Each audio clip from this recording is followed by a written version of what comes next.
Originalnij text. Osinit sej periklad. Vas vidguk dopamos pokrazati Google perikladak. Regressive tendencies. The beginning. By Lil Jenny and Cami Pup. Chapter 5. Interlude. The daycare center's sign called it the apple tree, and it had the slogan, a great place to grow, printed beneath in multicolored letters. But as Aunt Nadine carried her from the car toward the building, Cami couldn't help feeling as if she were growing in the wrong direction. Cami was sleepy. Her aunt had gotten her up extra early in the morning, because all new students were supposed to come in early on their first day. But thank goodness for that, because there weren't many other cubs here yet. Other cubs. Cami caught herself thinking of herself as a cub. She was resolving to be more careful and trying to think how often she'd been doing that. When her aunt whispered in her ear, "Now, remember, you can't go around telling everybody you're 16, because they wouldn't understand, and it was hard enough to find a daycare that had an opening." I don't wanna be here anyway, said Cami quietly. Well, tough. You have to be somewhere. I can't watch you all day. I have to go to work. She opened the door and carried Cami inside. And they wouldn't believe you anyway, she added. Still whispering. Oh, good morning, said a cheerful-looking white rabbit lady who was wearing blue denim shorts and a green shirt. She spoke in a musical, sing-song tone of voice, especially when she leaned in, looked Cami in the eyes, waved a tiny little wave with her fingers, and said, "Hi." Her shirt had a big red apple printed on it, and over that was the name, Sophie, in white letters. I bet you're Cami. Your aunt told me all about you. Cami didn't bite her and considered that her good deed for the day. And yep, just as Cami had predicted, she then backed off and proceeded to talk to Aunt Nadine as if Cami weren't even there. So I understand she's still in potty training. Yeah. Cami had nothing to gain from paying attention to that conversation. She looked around. There were a few others dressed like Sophie doing routine tasks like unlocking doors and turning on lights in classrooms. A few adults not wearing the uniform had arrived without children. Cami figured they must be the teachers. Another early arrival was a young gray and white goat boy with his mother. He was clutching a toy truck and its remote control. The mother was explaining apologetically to the teacher, he just got it for his birthday the other day and won't let go of it. The teacher smiled kindly and told the kid, "Well, you don't want anyone to take it and maybe break it, do you?" The boy shook his head. "No. What if I put your truck away for safekeeping, where it'll still be nearby, but nobody can get at it, and at the end of the day you and your mom can pick it up and take it home again. What do you say?" Negotiations were ongoing. There was also a young avian girl with blonde hair. Cami didn't recognize her species, but her mother was fussing over her with a hairbrush and saying, "There you go, Tara, you look just perfect. Don't you? Now you be good today, and I'll see you tonight. Remember, you're always my little princess." She had some kind of accent, maybe Australian. Cami's aunt sounded like she was winding down her explanation, so she turned back. "Well, that's not a problem," Sophie was explaining. "That's why we've placed her in the apple seedlings class. She's right in the middle of that age group. I think that's the best we can do for her," Cami's aunt said. "Well, are you ready?" she asked. Cami, holding her up. "Ready as I'll ever be," said Cami unenthusiastically, "which is not." "Oh my," said Sophie, giggling, "where did she ever learn that one?" "I can't imagine," said Aunt Nadine, rolling her eyes. Dash dash dash dash dash. While her aunt watched, Cami met her new teacher, a honey-colored bear named Mrs. Henley, who helped her decorate an apple made out of construction paper, then put a sticker on it with her name on it. Then Aunt Nadine said goodbye for the day. The other cubs began to filter in, and Cami began her first day in the seedlings class. Mrs. Henley made Cami stand in front and be introduced, then stuck Cami's apple on the bulletin board, which had a big tree on it decorated with everybody else's name apples. Then it was time to sing some songs and do some dances. Cami tried to get away with doing as little of this as possible. It was easy if she feigned unfamiliarity with the songs and dances.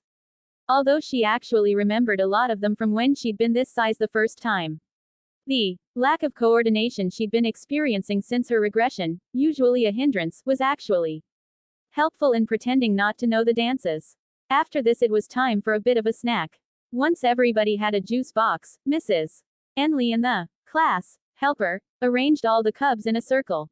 Since we've got a new face in class today, said the teacher, let's go around the circle and introduce ourselves.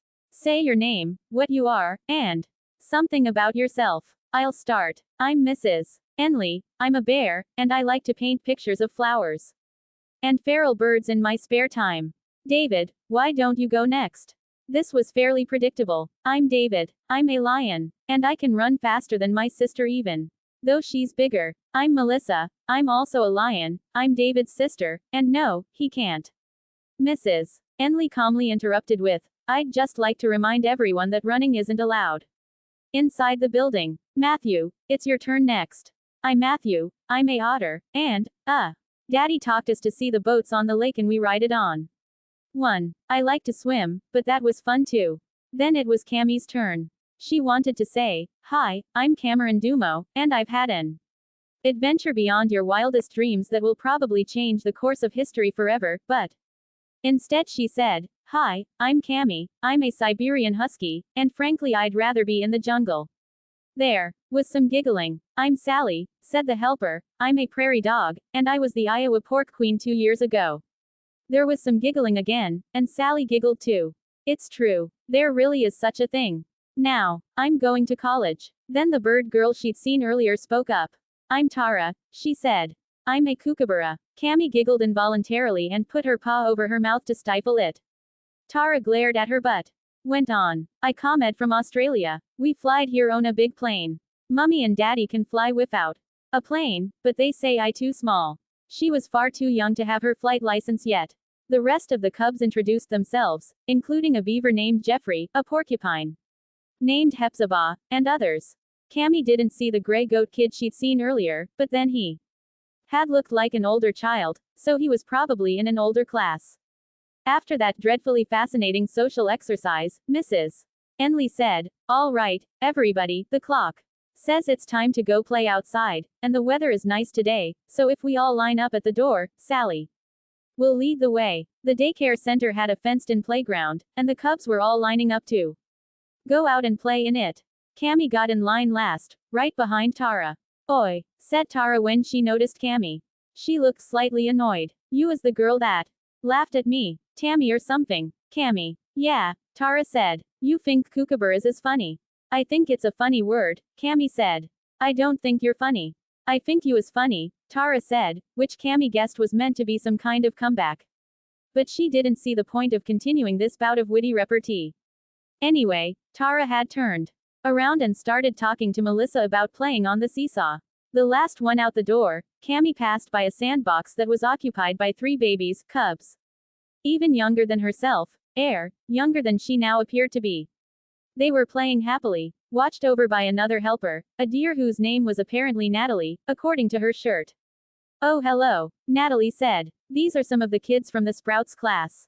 You must be new. Oops. The oops had been because one of the cubs had crawled up and hugged a surprised Cammie around the waist. Cammie had awkwardly raised her forepaws and was saying, hi there, too. This friendly and smiling cub, who appeared to be some sort of lion cub with a fox-type tail and reddish markings in his light brown fur. Thank you. Yeah, personal space. Thanks. That's luring, said Natalie, smiling. He's what you'd call a hugger. Yeah, luring, said the cub, pointing to his chest, having released Cammie and sat back down. Once his hug mission was accomplished. There was also a wolf cub, gray with white ears and a dark star-shaped marking on his right cheek, who was playing in the sand. That's Toya, Natalie said, gesturing with a paw. Toya waved happily at Cammie, but next to him was a little squirrel whose eyes widened when she saw Cammie. She started to crawl away from her. And that's Jem. No, Jem, it's okay, she won't hurt you, Natalie added, walking around to intercept the frightened squirrel before she could escape from the sandbox. As Natalie picked Jem up, Luring explained, she scared 'cause you knew. It's okay, Jem, Natalie said in soothing tones to the squeaking and squirming squirrel, this is just. She paused and looked at Cammie, who said her name. Cammie. She's new, but she's nice. See, Jem was still trying to escape from Natalie's grasp and get farther away from Cammie.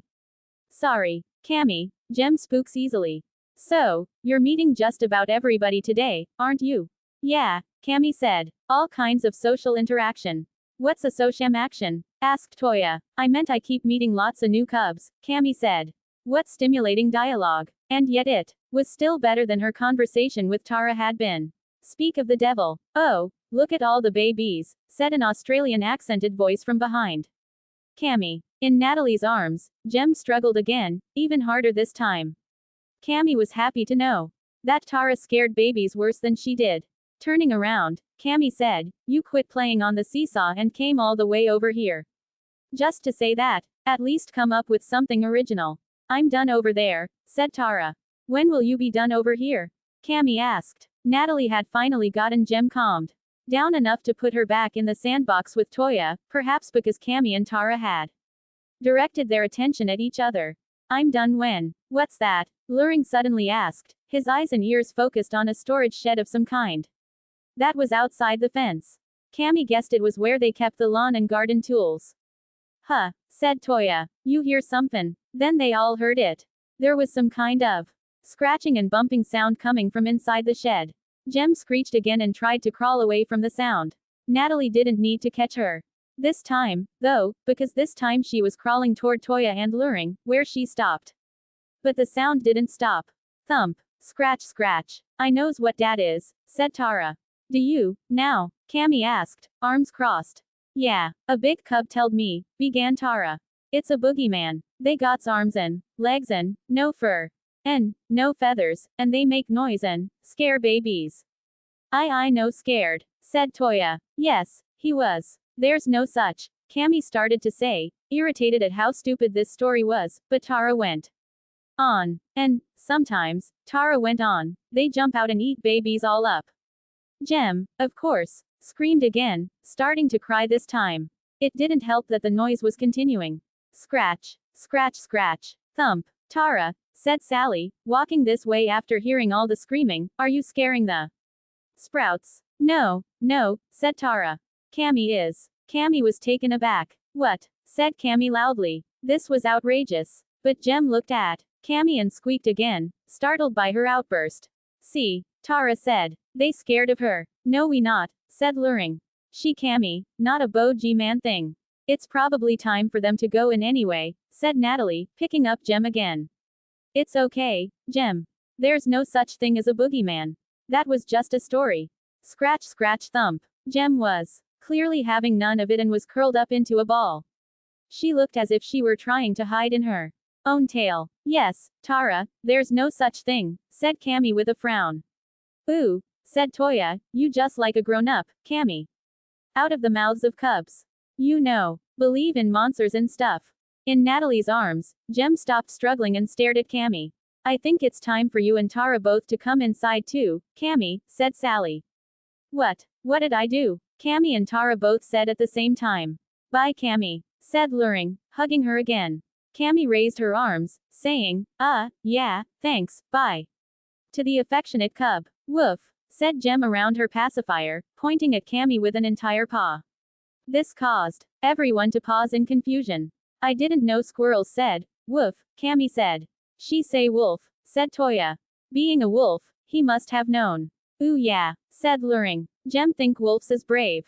Toya proudly puffed out his little chest for a moment, until more scratching noises came from the shed and startled him again. But Luring went on, maybe she think you is one. Jem nodded, ignoring the noises this time and staring awestruck at Cammy. Oh, but I'm not, Cammy began. What you're not is inside, said Sally, gently nudging both Tara and Cammy toward the door. Cammy caught her whispering to Natalie, I'll leave a message for Mr. Daniels and tell him he's got a critter in his tool shed. Cammy and Tara got to help Mrs. Enley set out napkins for lunchtime, and Tara looked exactly as happy about this as Cammy was. After lunch, Cammy was subjected to some children's educational TV and then more singing and dancing. She wouldn't admit this to anybody, but she was actually starting to enjoy some of the music on some level, making her worry that she was going crazy. After that it was nap time, and truth be told, Cammy was actually feeling a bit overwhelmed and wiped out. At home, she had started taking afternoon naps too. Maybe her body now just ran out of energy around this time of day. Cammy woke up around when the other cubs did. There she was thinking of herself as a cub again. How many times had she unconsciously done that today? She started to think back again. But then someone familiar walked in the door and stunned Cammy beyond rational thought.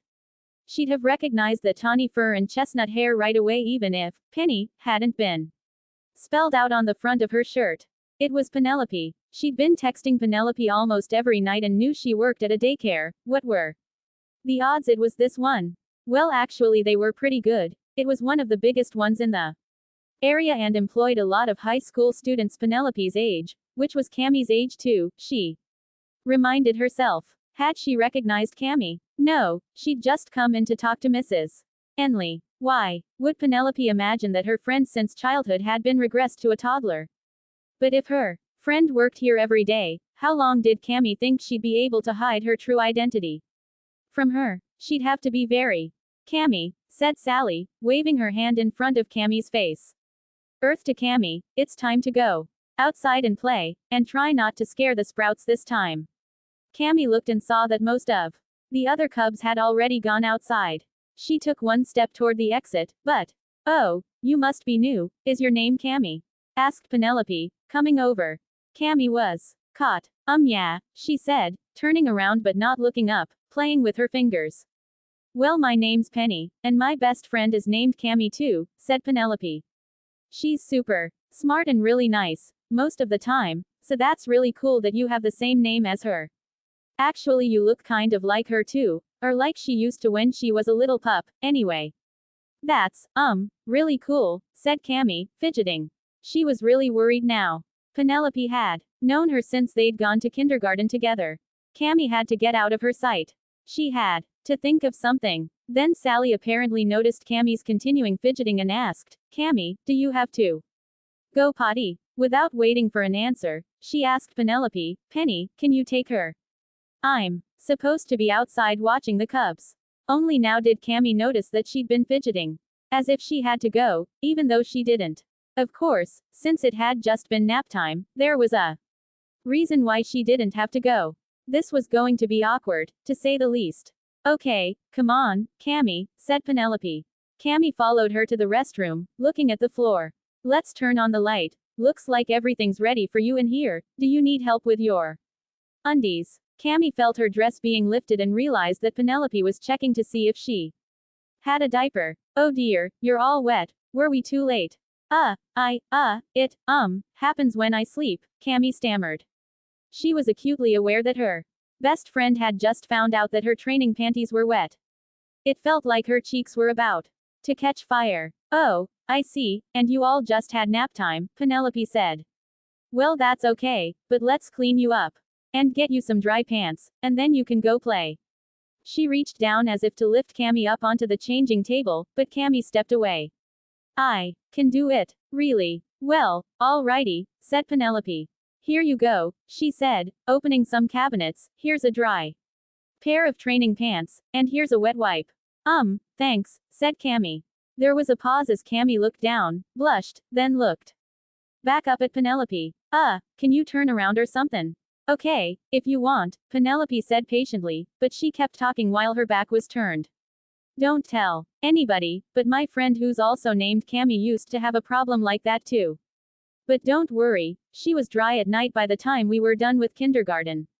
I'm sure you'll be just fine. Cammy blushed again, now that she knew Penelope remembered that kindergarten felt really far away right now. At least her friend didn't seem to recognize her, treating Cammy as just another toddler undergoing potty training. She finished changing and said, okay, done. She held up the wet wipe and used training pants by the corners, with 2 fingers.